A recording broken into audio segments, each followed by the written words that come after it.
How you doing, everyone? This is Matthias Atva from Dee Rek Dreadnought, your Dreadnought PS4 replay guy. Well, it's the end of Shocktober, and of course you know that it's time for the Dee Rek Dreadnought game and channel update. And we've had some interesting turns with the game with the last two patches, and I think the game is going well.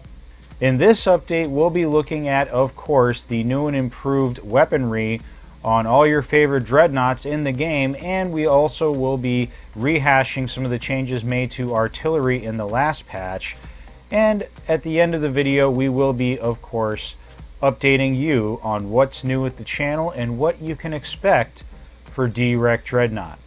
In the background, I wanted to showcase my new Imperial Star Destroyer ISD Punisher, and that would be using the new Aegis skin available at the market with the last Halloween market update. And I did my best in these videos to try to give the impression that I'm warping in and giving someone a hard time in an Imperial Star Destroyer, which I thought was just nifty. If you want to leave a comment on which of the versions of the Imperial Star Destroyer Punisher that I brought into these replays, as I make a combination background replay out of about 3 or 4 replays, if you want to leave a comment on which one you think looks most like an Imperial Star Destroyer, go right ahead and I'll see what I can do. I do want to warn you that this video is a little off the cuffs. It's unscripted because I am extremely pressed for time.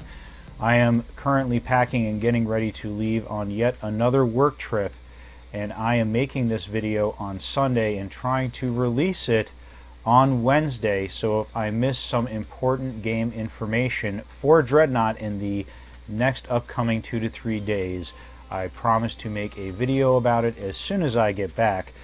I did complete the Shocktober event with a bunch of player-submitted replay casts, and I enjoyed each and every one. They were so much fun, but there is one that I didn't get to finish before the end of October, and I will be making and posting it as soon as I get back, hopefully in time for Friday or Saturday, and that is a triple view Jumping Monarch replay with me and 2 mystery guests that were on the top 10 players of all time for Dreadnought PS4, and I think you're going to like it quite a bit. But before we get to any of that awesome content, let's go over some of the new subscribers we had for the month of October. Now, we did get actually quite a few subscribers, and I'll go into that later, but I did get notifications for 4 new subscribers, and that would be 7 Deadly Sins,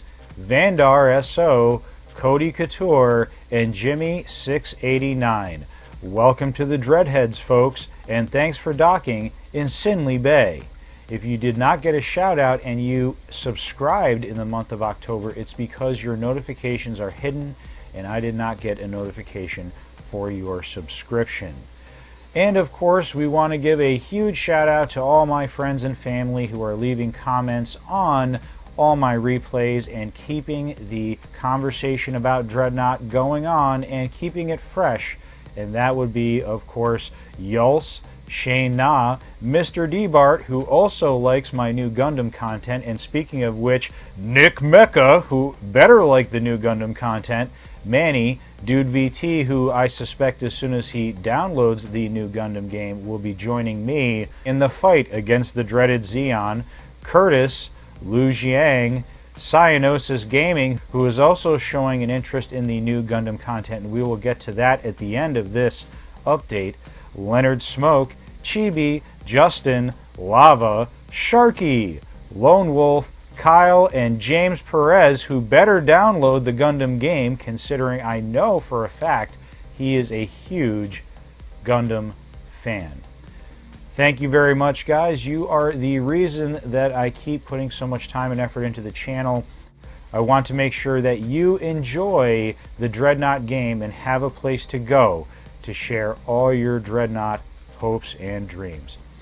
Okay, so let's go on to what's new with the Dreadnought game.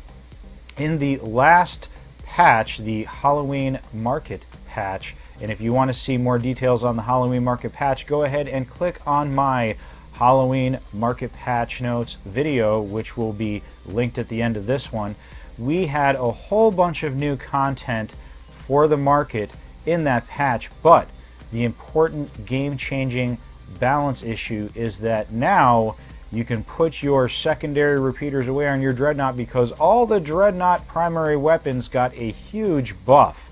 Now, repeaters will still have a place in the game, especially if you are an Akula Vector Dreadnought captain, because even though the Akula Vector primary weapons are more powerful, they are still slow to fire. So you may want to keep your repeaters on hand for those close engagements so you can pile on the damage or get a bead on those quick-moving Corvettes. But now the Oberon Dreadnoughts are coming into their own with extremely good firepower, very good refire rate, and a decent reload rate. And you can still use those repeaters in between reloads, or you can use the primary weapons for all ranges and use flak cannons when someone gets close to your fragile Dreadnought. And of course, as you see in the replay segments in the background, the Monarch and the Jutland are really enjoying life right now because their primary weapons are not just tickle bullets that are used until you get into repeater range. They do more damage than repeaters at any range that you can have the repeaters at, and they still do decent damage at long range. They have a slightly slower refire rate for the Monarch, but there are more projectiles fired for both classes of ship, and each time you shoot, you are doing a ton of damage, and you are seeing repeaters disappear from all the Jutland and Monarch builds in the game. And I think that's actually pretty good, because who wants a ship where you have to depend on your secondary weapon because your primary weapon is so bad? Now you can use your primary weapons with confidence. And even though my poor Imperial Star Destroyer Punisher can't fire any lasers because it has all ballistic weapons on it, know for a fact that I am much happier with this change, because now the primary weapons are doing excellent damage and I can use flak cannons reliably whether I am standing still in my super brick build or whether I am jumping around and taking it to the enemy in my jumping Monarch build. And I think that it's a huge improvement to the game without drastically nerfing the repeaters. They still have a place and they are still good weapons, but they are secondary weapons, not primaries. And I think all Dreadnought captains will enjoy their new primary weapons and add some tactical flexibility to the game and have a lot more options when they're in their fight. So if you haven't played a Dreadnought in a while, you may want to step into your captain's chair and see what all the hype is about. Of course, in the patch before the Halloween patch, we had the fall patch, and in the fall patch there was a drastic improvement to Oberon artillery. If you like flying Oberon artillery, you know how good it is right now, and if you were thinking of researching that ship so that you can change your game up and use an artillery cruiser with some strategic mobility and get into those hard to reach places to get those cowardly enemy ships and get them respawning, well, you should check out the Stabia and all the Oberon artillery cruisers with their drastically improved refire rate.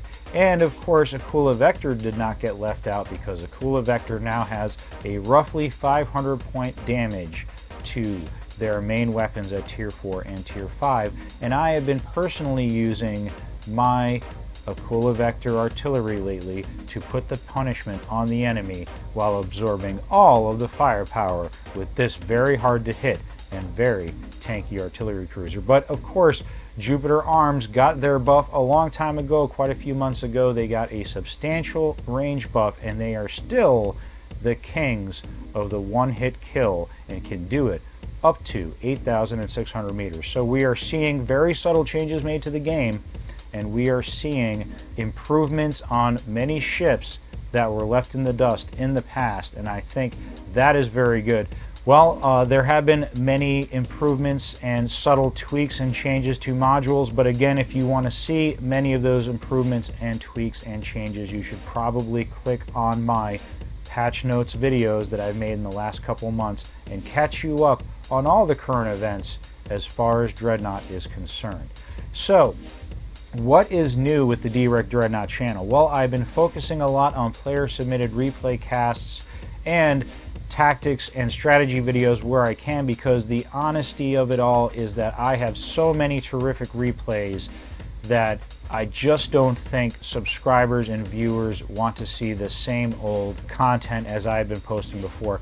I don't want to toot my own horn, but as many of you know, I typically get in the mid to high teens and very few deaths in the vast majority of my matches, and I just think that since I don't change up my builds enough, that I should be playing for myself and not necessarily posting as many replays as I did in the past.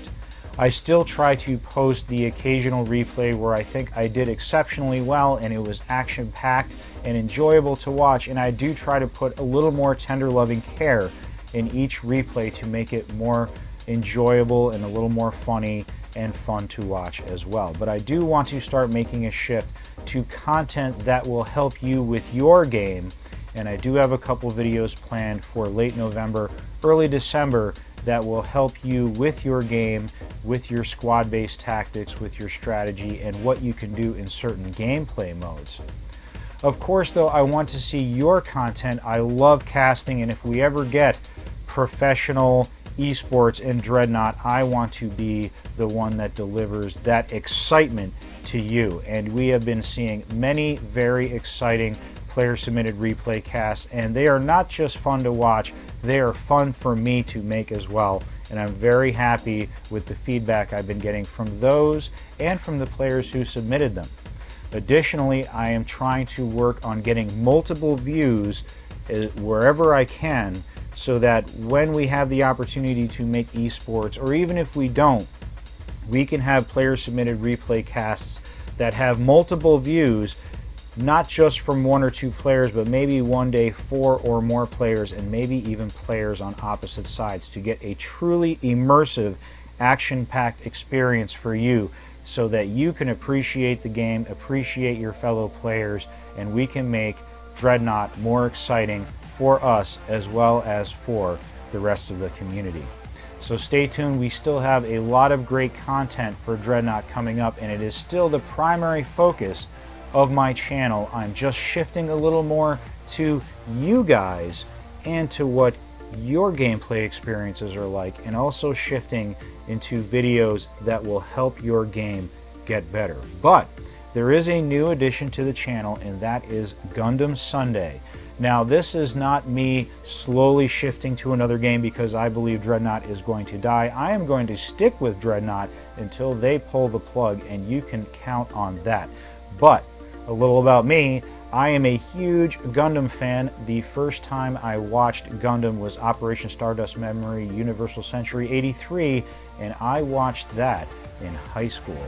And I don't know if you know how old I am, but that was a long time ago, and it was a great anime, and I have been hooked on the Universal Century Gundam television series and movies ever since, and I even watch many other alternate universe Gundam series and movies as well. But when Mobile Suit Gundam Battle Operation 2 came out, I just had to play it, and it's free to play, which makes it even better. And I know a lot of you out there are Gundam fans, and I hope that you will be joining me, especially around Thanksgiving when I am not working out of town so much. I hope to grab a few of you and we can get some squad-based Gundam action going. But Gundam Sunday will be me showcasing 2 of my good replays for the weekend. They won't be spectacular. Some of them actually have been so far, but I'm quickly learning the game. I'm quickly getting the hang of it. It's a very good game, very enjoyable, and I will be posting that on Sunday just because I like Gundam, and I want to see who else out there likes it too. So I hope you enjoy that content on Sunday, but it will not be the main focus of the channel. So if you are a tried and true deadhead who does not care about giant robots battling it out in space and on Earth, don't worry.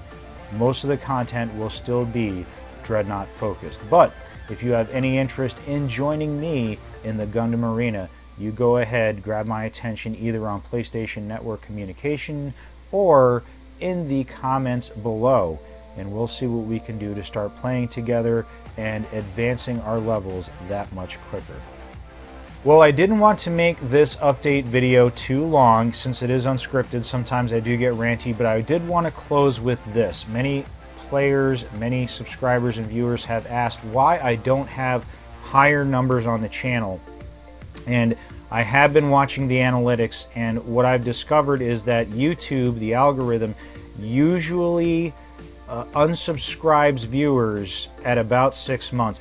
Even Yuls discovered this, as Yuls was one of my earlier subscribers, and Yuls was unsubscribed earlier this month and had to resubscribe. So if you want to support the channel, please subscribe, and if you think you already are subscribed, you may want to double check next time you visit my channel, because you may have been unsubscribed by YouTube. And if you want to get all the current videos as soon as they come out and you want to visit the channel more, remember to get notifications so that you are told when a new video on Dee Rek Dreadnought is released. But please, as a personal favor to me, not that I'm obsessed with subscription numbers, but I have been noticed that every month I get roughly 10 to 20 new subscribers, but I also go down about 5 to 6 subscribers, and I'm finding out that it's many of you that have been deactivated, unsubscribed by the YouTube algorithm, and that's due to a PewDiePie situation that happened about 9 months ago, and that's for another video. But please do me a favor and make sure that if you think you're subscribed, you double check, and if you're not, resubscribe and get notifications. Well, that's it from me for now, and I'll see you soon in Sinley Bay.